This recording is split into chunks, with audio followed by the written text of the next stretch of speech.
오늘의 말씀은 마태복음 21장 23절부터 32절까지입니다. 27절까지만 읽겠습니다. 예수께서 성전에 들어가 가르치실 새 대제사장들과 백성의 장로들이 나와 이르되 내가 무슨 권위로 이런 일을 하느냐 또 누가 이 권위를 주었느냐. 예수께서 대답하시되 나도 한 말을 너희에게 물으리니 너희가 대답하면 나도 무슨 권위로 이런 일을 하는지 이르리라. 요한의 세례가 어디로부터 왔느냐 하늘로부터냐 사람으로부터냐. 그들이 서로 의논하여 이르되 만일 하늘로부터라 하면 어찌하여 그를 믿지 아니하였느냐 할 것이요 만일 사람으로부터라 하면 모든 사람이 요한을 선지자로 여기니 백성이 무섭다 하여 예수께 대답하여 이르되 우리가 알지 못하노라 하니 예수께서 이르시되 나도 무슨 권위로 이런 일을 하는지 너희에게 이르지 아니하리라. 여러분, 지난 본문에 예수님께서 성전에서 장사하는 자들을 내쫓으셨습니다. 그리고 그 성전에서 예수님께서는 사람들을 가르치시고 고치셨죠. 그런데 이러한 소문이 퍼지게 되어서 당시 종교 지도자들인 대제사장들과 장로들이 예수님을 향해 화가 나기 시작했다는 거예요. 그래서 오늘 본문을 보면 당시 종교 지도자들이 예수님 앞에 나와 항의를 하고 있는 장면이 오늘 본문에 나오게 되는데요. 여러분, 당시의 종교 지도자들이 보기에 예수님은 변방이라고 할 수 있는 나사렛이라는 작은 동네 출신입니다. 그리고 이러한 나사렛 출신이 어떻게 자신들의 영역이라고 할 수 있는 그 성전에 와서 장사꾼들을 다 내쫓고 또 가르치는 것을 탐탁치 않게 여겼다는 거예요. 그러니까 성전은 자신들의 영역이라는 거예요. 그래서 오늘 본문에 예수님께 항의를 하고 있는 겁니다. 여러분, 사실 오늘 이 종교 지도자들은 그 누구보다 더 말씀을 잘 알았습니다. 그런데 이들의 문제는 뭐냐면 그렇게 많은 말씀을 잘 알고 있지만 그들에게는 지금 눈앞에 있는 하나님을 발견하지 못하는 문제가 있다는 거예요. 분명 살아계신 하나님이 눈앞에 있는데 그들은 하나님을 발견하지 못했다는 겁니다. 여러분, 그런데 참으로 아이러니한 것은 지금까지 예수님을 살아계신 하나님으로 믿었던 자들은 사실 그렇게 똑똑한 자들이 아니었습니다. 그리고 하나님의 말씀도 또한 율법도 오늘 이 종교 지도자들보다 확실히 몰랐죠. 여러분, 그러나 그들은 살아계신 하나님을 만났다는 거예요. 그리고 그들은 고침도 받고 그 하나님을 통해 구원도 받는 은혜를 체험했다는 거예요. 구원도 받는 은혜를 체험한 거예요. 여러분, 그렇다면 여기서 말하는 바가 말씀을 조금만 알아야 된다, 이러한 의미일까요?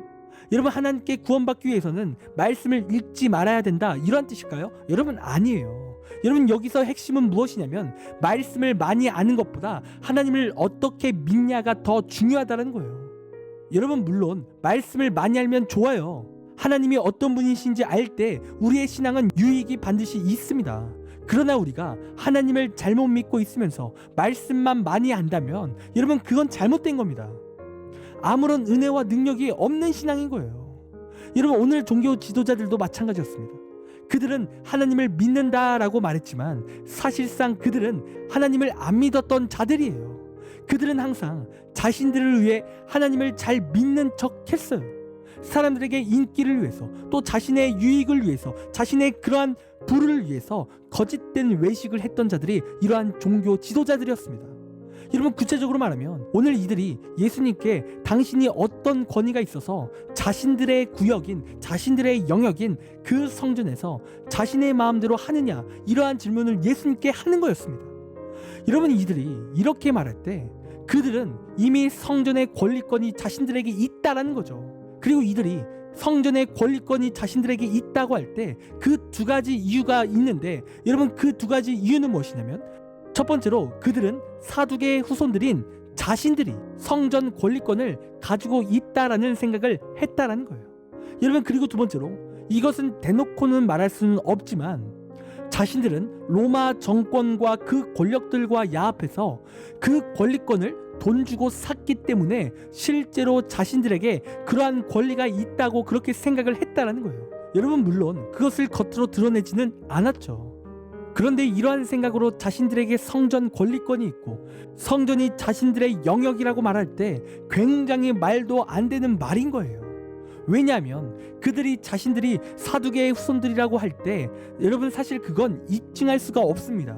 왜냐하면 이스라엘이 과거의 나라가 망하고 바벨론으로 끌려가고 포로 생활을 할 때, 그리고 다시 돌아올 때 그들의 조상에 대한 온전한 족보가 사라졌기 때문에 이러한 사두개의 후손이라고 말하는 것은 입증할 수가 없는 거예요. 아무런 근거가 없다라는 것입니다. 그리고 두 번째로 로마가 뭔데 그들에게 있어서 하나님의 성전에 대한 권리를 팔 수 있냐라는 거죠. 그래서 예수님께서는 이렇게 예수님께 따지러 온 이들에게 그러면 너희의 권리는 어디서부터 나오냐라고 그렇게 물으시는 거죠. 그러니까 권리는 너희에게 있는 것이 아니라 하나님에게 권리가 있다라는 거예요. 여러분, 성전의 주인은 하나님이십니다. 그런데 그분이 성전에서 가르치시겠다는데, 그분이 성전에서 성전다움을 원하신다는데 주인도 아닌 자들이 와서 이래라 저래라 할 게 아니라는 거죠. 여러분, 그래서 예수님께서는 25절에 세례 요한의 그 권위가 어디서부터 나는지 그렇게 물으셨습니다. 그러나 이 종교 지도자들은 당시 세례 요한에 대한 인기와 민심을 두려워해서 이 예수님께 어떠한 대답도 하지 못했다는 거예요. 여러분, 그러니까 그들은 하나님을 두려워한 것이 아니라 자신의 권위에만 집중한 거예요. 그래서 한순간 말실수를 해버리면 자신들의 그 인기와 권위가 떨어지기 때문에 지금 예수님의 허를 찌르는 질문에 대답하지 못했다는 거죠. 여러분, 오늘 이 종교 지도자들의 문제는 두 가지입니다. 여러분, 첫 번째로 그들은 말로만 하나님을 믿는 자들이었다는 거예요. 여러분, 앞서 말씀드린 대로 이들은 하나님의 말씀을 너무나도 잘 알았습니다.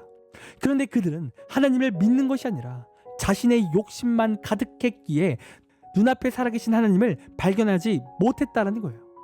그리고 두 번째로 그들은 사람들의 인기와 사람들의 눈치만 보기 급급했다는 거죠. 자신들의 인기가 떨어질까 두려워해서 예수님의 질문을 대답하지 못했다는 거예요. 그들도 답을 알고 있었지만 대답하는 순간 자신의 인기가 떨어질까 그들이 두려워한 거예요. 여러분, 그들은 하나님을 두려워하지 않고 사람을 두려워하고 의식하는 자들이었다는 겁니다. 여러분, 이렇듯 사람이 말씀이 아닌 욕심으로 살고 또 하나님이 아닌 사람들을 의식하며 산다면 여러분, 눈앞에 성전의 주인이시고 살아계신 하나님이 있다고 한들 여러분, 절대로 그 하나님을 못 보게 되는 거예요. 하나님이 내 앞에 있을지라도 그 하나님을 못 보는 거죠. 여러분, 그러나 반면에 내 욕심이 아닌 하나님의 은혜가 필요하고 하나님 앞에 다른 사람의 이목을 생각하지 않는 자들은 언제나 하나님을 발견하고 또한 그 하나님께서 놀라운 은혜와 기적을 그의 삶에 베푸신다라는 거예요. 여러분, 이전에 우리가 함께 나누었던 백부장을 보세요. 그는 예수님께 나아올 때 자신의 정치적인 입지가 사라질 수도 있는데 그는 오로지 주님께 나아와 은혜를 간구했습니다. 세상의 눈치를 보지 않은 거죠. 그리고 그는 은혜가 없으면 안 됨을 구했던 거예요. 여러분, 그렇기에 그는 살아계신 하나님을 만났고 또한 그의 기도가 응답되어지고 그의 믿음을 칭찬하시는 하나님의 은혜가 나타나는 겁니다. 여러분, 우리의 신앙도 마찬가지입니다. 여러분, 우리도 하나님을 만나는 신앙생활을 해야 되는 거예요. 우리도 살아계시고 전능하신 하나님의 능력을 체험해야 되는 거죠. 그런데 우리가 자꾸 내 욕심으로만 하나님을 믿고 또 누군가의 눈치 또는 세상의 눈치 때문에 하나님을 제대로 믿지 못하면 여러분, 아무리 하나님께서 우리 앞에 계신다 하실지라도 우리도 이 종교 지도자들처럼 살아계신 하나님을 발견하지 못하게 되어 있다는 거예요. 여러분, 우리의 삶에 예수님을 믿는 것에 여러분 다양한 눈치가 있습니다. 주일에는 예배 드리지 말고 공부해야 돼, 주일에는 쉬어야 돼, 이러한 세상적인 눈치가 있을 수 있는 거예요. 여러분, 우리는 이러한 눈치에 있어서 싸워 이겨야 되는 겁니다. 아무리 학원 시간이 예배 시간이 겹칠지라도 우리가 예배할 수 있어야 돼요. 시간이 없다고 하는 건 거짓말입니다. 왜입니까? 여러분, 아무리 학원 시간이 겹친다 할지라도 여러분 새벽 예배도 있고요. 우리 같은 경우에는 하루 종일 예배가 있습니다. 진짜 우리가 예배할 마음만 있다면 예배할 수 있는 거예요. 그런데 세상의 눈치를 본다라는 핑계로 예배를 포기할 때가 있다는 거죠. 여러분, 이러한 신앙은요 절대로 하나님을 발견하는 신앙이 아닌 겁니다. 세상의 눈치를 바라보고 세상을 두려워하는 신앙은요 하나님을 절대로 발견할 수가 없는 거예요. 여러분, 우리가 하나님을 발견하는 신앙이 되려면, 은혜를 체험하는 신앙이 되려면 우리가 어떻게 해서든 예배를 삼어야 되는 겁니다. 세상의 눈치가 아니라 하나님의 눈치를 봐야 돼요. 내 욕망의 눈치를 보는 것이 아니라 하나님의 눈치를 봐서 예배를 사수해야 되는 거죠. 새벽 예배라도 나와서 예배를 지켜야 되는 겁니다. 여러분, 이 시간 여러분의 신앙생활 가운데 하나님을 발견하고 계십니까? 은혜를 체험하고 계십니까? 여러분, 혹시 내 삶에 은혜가 단절된 느낌이 혹시 있으십니까?